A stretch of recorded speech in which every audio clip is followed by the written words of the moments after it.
신속하게 해주시고요. 법무부 장관님, 제가 전에도 간헐적으로 말씀을 잠깐씩 드렸던 거긴 한데, 네네. 이거 형사처벌권을 남용해가지고 국민들한테 고통 주는 거 있지 않습니까? 예. 예를 들면 우리 장관님도 사법시험을 합격하신 분인데 형사소송법 이런 거 있죠. 10명의 범인을 놓치더라도 1명의 억울한 사람 만들면 안 된다. 유명한 법원입니다. 예, 그거 기본이잖아요. 네. 여기서부터 나오는 것 중에 또 하나가 의심스러울 때는 피고인의 네, 이익으로. 그렇습니다. 그리고 무죄 추정의 원칙. 다 거기서 나오는 거잖아요. 예, 억울한 사람 만들면 안 된다. 네네. 도둑을 하나 잡기 위해서 온 동네 사람들한테 고통 주면 안 되잖아요. 예. 그게 형사법의 대원칙인데. 그래서 의심스러울 때는 피고인의 이익을, 이 사람이 무죄일까, 유죄일까 이러면 무죄하라는 거 아닙니까? 그죠? 네, 법원의 판결의 기본 원칙. 법원 판결도 검사의 판단도 마찬가지잖아요. 이거 혹시 무죄일 수도 있는데, 무혐의일 수도 있는데 하면은 기소하지 말아라는 거 아니에요? 근데 검찰은 뭐 그 반대로 지금까지 운영돼 왔습니다. 그러니까요. 그것도 마음대로. 네. 마음에 안 들면은 혹시 죄가 있을 가능성이 조금 있다 싶으면 기소해가지고 고통 주고. 네. 또 자기 편이면은 죄가 명확한데도 봐주고. 하여튼 이 기준이 다 무너졌지 않습니까? 예. 그래서 제가 하나 이걸 그거는 이제 법무장관께서 이번 검찰 개혁을 통해서 해결해 나갈 텐데 그렇습니다. 내가 하는 의문이 되는 것은 억울하게 기소가 됐는데 네. 몇 년 재판해가지고 돈 들여서 고통받고 해가지고 무죄를 받았어요. 검찰이 아무 이유 없이 항소를 해요. 그래도 또 막 한참 동안 돈 들여가지고 고생을 해요. 또 무죄를 받았어요. 또 상고해. 그래가지고 대법원까지 걸려가지고 돈을 엄청나게 들고 나중에 보니까 무죄는 났는데 집안이 망했어요. 이거 윤석열 대통령이 한 말 아닙니까? 네, 맞습니다. 근데 그거 지금도 그러고 있죠. 그래서 제가 이 얘기를 하나 드려볼게요. 1심에서 판사 셋이서 재판을 해서 이거 무죄네, 무죄 선고를 했어요. 무조건 항소를 해요. 그럼 고등법원 항소심에서 판사들 생각이 이거 유죄네? 그래서 유죄로 바꿨어요. 이럴 경우 이게 타당하냐? 3명은 무죄라고 그러고 3명은 유죄라고 하면 무죄일 수도 있고 유죄일 수도 있는 거 아닙니까? 네. 한 사람이 유죄라고 생각하거나 무죄라고 왔다 갔다 할 때는 무죄를 하는 게 원칙인데 3명의 판사가 무죄라고 하는 거를 3명의 판사가 뒤집어 가지고 유죄로 바꾸는 게 타당합니까? 뭐 그래서 뭐 상고제도가 있긴 한데요. 그 상식적으로 생각할 때는 뭐 가능성이 그럴 뭐 개연성도 있다고 하지만 일반적인 법원칙엔 좀 안 맞는 겁니다, 사실요. 네. 지금 무죄 판결은 상소 못하게 하는 나라가 많잖아요. 그 미국계 대륙법 계통이 그렇습니다. 미국은 지금 뭐 법에서 이중이용 금지 원칙 때문에 피고인의 이익 우선이기 때문에 항소를 못하게. 그러니까 이런 생각을 할 수가 있는데, 저러다 혹시 죄진 사람이 빠져나가면 어떡하지? 네네. 그게 법 원칙에 어긋난다 이 말입니다. 네, 맞습니다. 그 억울한 사람들 전 재산 날려가면서 인생 망치고 그러면 되겠어요? 근데 지금 검찰이 1심에서 무죄 난 사건 항소하면 그게 유죄로 바뀌는 확률이 얼마나 됩니까? 대충 한 5% 정도 됩니다. 최종적으로. 네. 5%가 이제 유죄로 뒤집어진다 이 말이에요. 네네. 그럼 95%는 무죄를 한 번 더 확인하기 위해서 항소심 가가지고 생고생하고 있는 거죠. 네, 그런 상황이죠. 네. 대법원은 어때요? 대법원은 저 1.2%안 됩니다. 네, 무죄인데 대법원에 상고를 했더니 유죄로 뒤집어지는 경우가 1점 몇 프로다. 네, 1.7% 정도 됩니다. 그럼 98.3%는 그냥 무죄를 받기 위해서 또 엄청나게 돈 들이고 고통받는 거죠. 네, 예. 그게 타당합니까? 그 어쨌든 뭐 말씀하신 것처럼 타당하지 않습니다. 대개 그게 전면적으로 완전히 사실관계 파악이 잘못됐다든가 또는 법리관계 적용이 잘못된 건 드물고요. 부수적인 무죄가 더 많습니다. 그렇기 때문에 상고나 항소를 제한해야 될 필요성이 반드시 아니 검사들이 대도 않는 거 기소해가지고 무죄 받고 나면 면책하려고 항소하고 면책하려고 상고하고 그러면서 국민들한테 고통 주는 거 아니에요? 네. 이걸 왜 이렇게 방치합니까? 그래도 지금 일단 그 우리 국민주권정부가 출범한 이후에는 뭐 거의 저희들이 제안을 하고 있고요. 제가 주요 사건 관련해서 직접 지휘를 하고 있습니다. 그렇기 때문에 이걸 규정을 좀 확실하게 해야 될 것 같습니다. 첫 번째는 가장 근본적인 건 형사소송법 개정해갖고 그 법률관계 다투는 거 명백한 법률관계를 다투는 거 외에는 항소를 못하게 하는 식으로 형사소송법을 개정해야 될 것 같고요.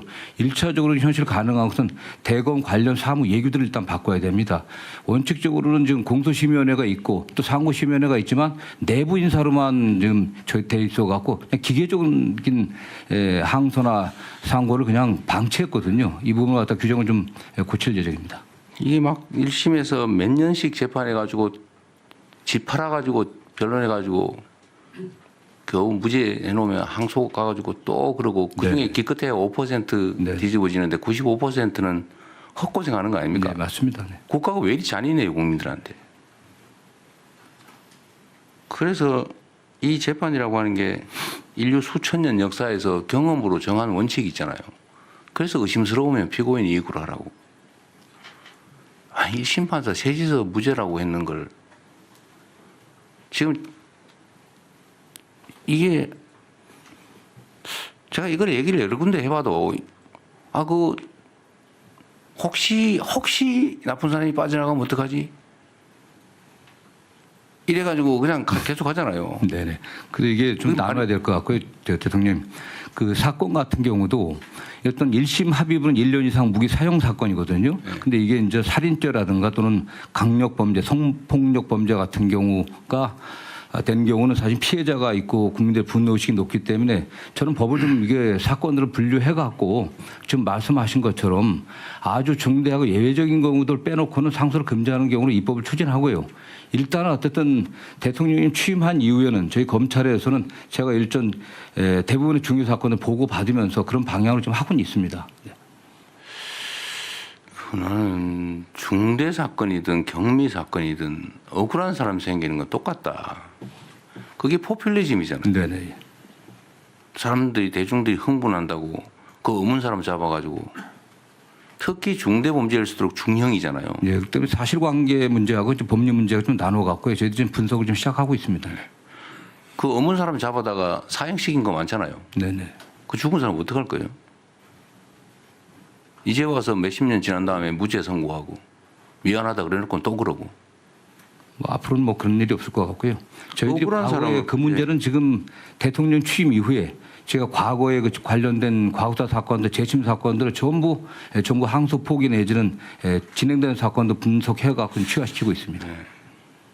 근데 지금도 여전히 항소 남용한다는 얘기를 제가 최근에는 별로 많지 않습니다. 거의 없습니다. 그래요? 네네. 제가 직접 매일 사건을 체크하고 있습니다. 그 구체적 사건에 대한 구체적 지휘는 쉽지 않은 거긴 하더라도 이게 일반적 뭐- 지휘를 하든지 아까 말씀하신 네네. 대로 무슨 예규를 바꾸든지 검사들의 판단 기준을 좀 바꾸든지 이게 정말 1심 판사는 무죄, 2심은 유죄인데 만약에 이게 순서가 바뀌면 무죄 아니에요? 네네. 운수 아닙니까 운수? 이게 말이 안 되잖아요. 그런데 대통령이 구체적 사건에 관련해서는 총장 통해서 지휘를 해야 되는데요. 실질적으로 이제 매일 그 검찰국 업무를 보고 받으면서 이제 구두지시를 하고 있습니다. 매일요. 네.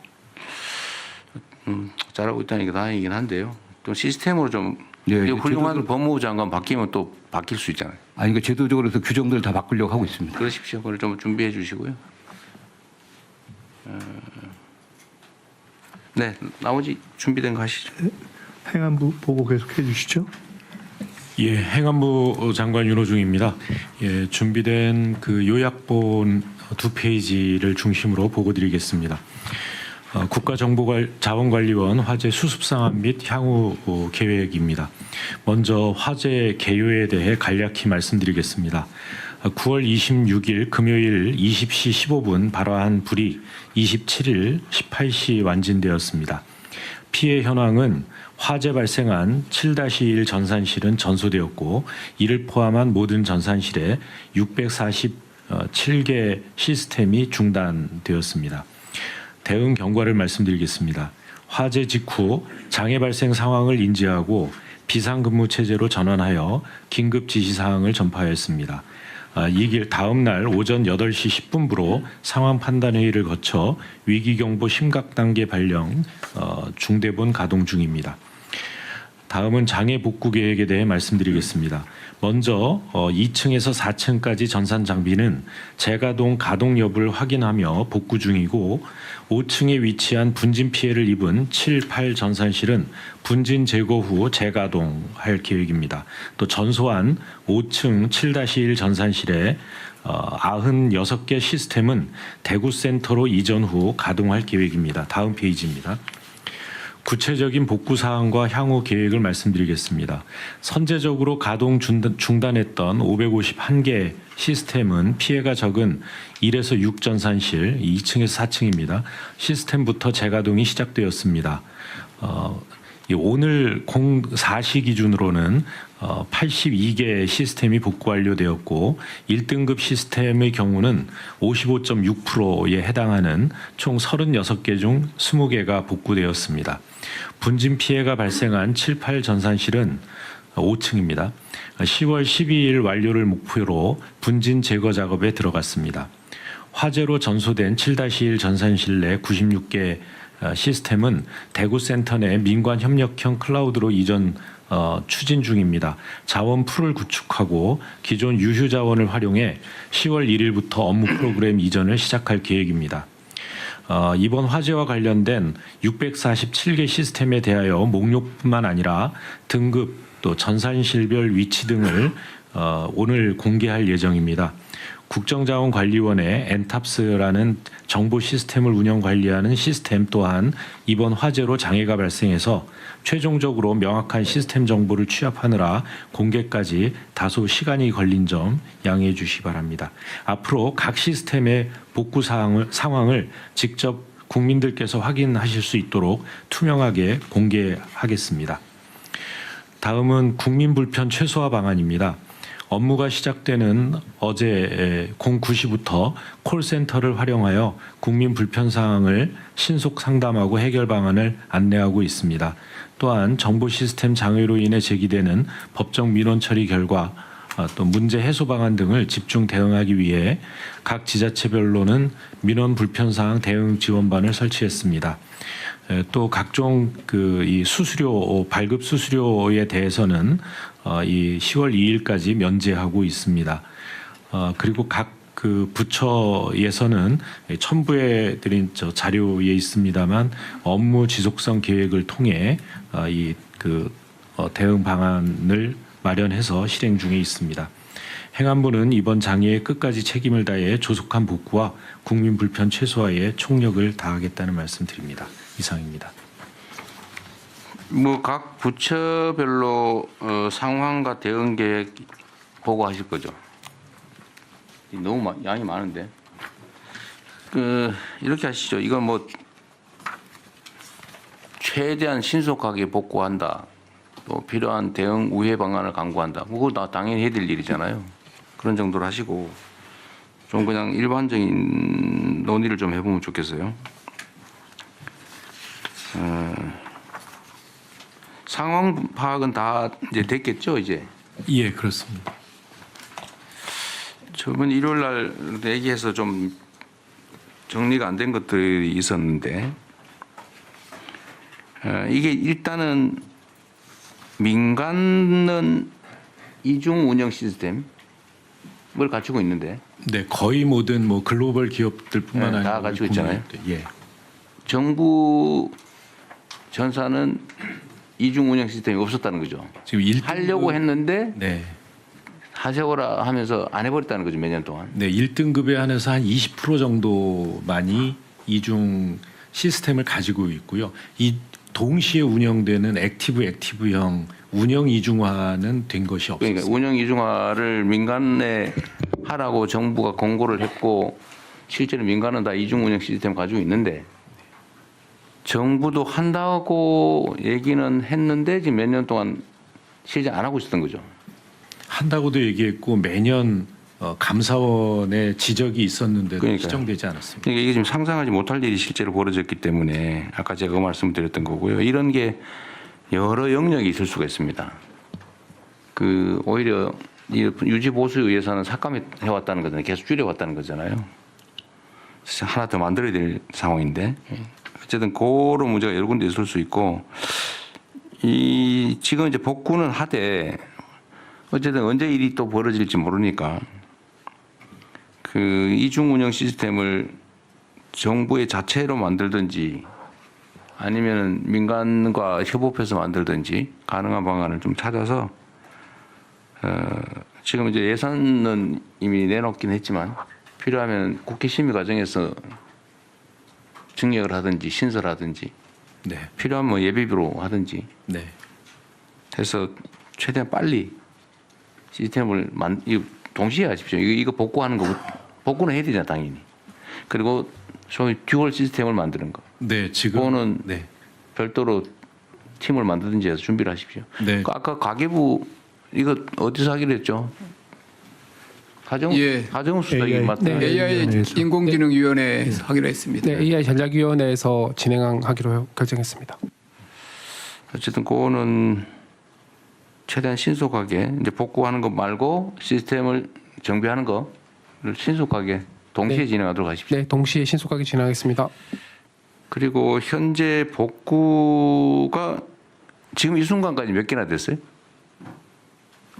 예, 지금 그 82개 돼 있습니다. 82개.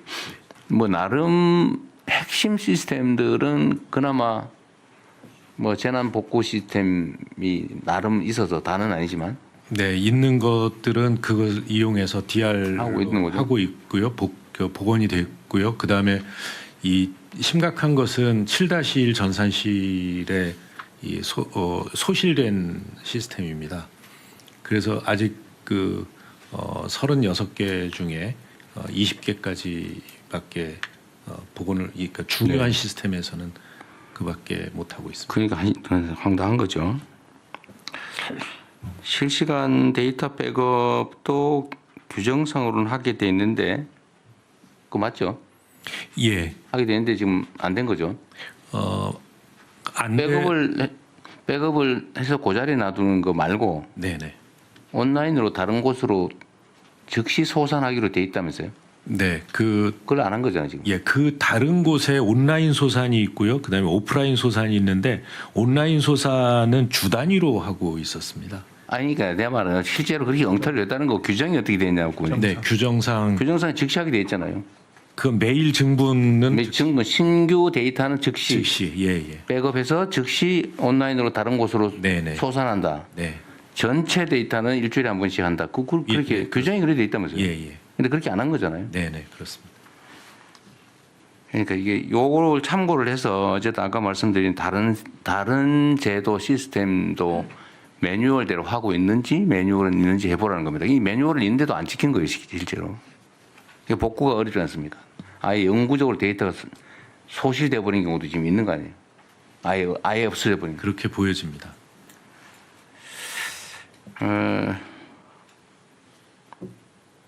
그럼 몇 퍼센트쯤 된 거예요? 뭐 이게 사실 퍼센트지가 의미는 특별히는 없죠. 왜냐하면 국민들이 자주 중요성 차이. 네, 중요성 차이도 있고요. 시스템이 큰 시스템이 있고 작은 시스템도 있습니다. 그래서 개수는 의미가 없는데 개수로 치면 지금 한 14% 정도 된 거고요. 그다음에 중요도로 보면 1등급의 55.6%가 된 것입니다.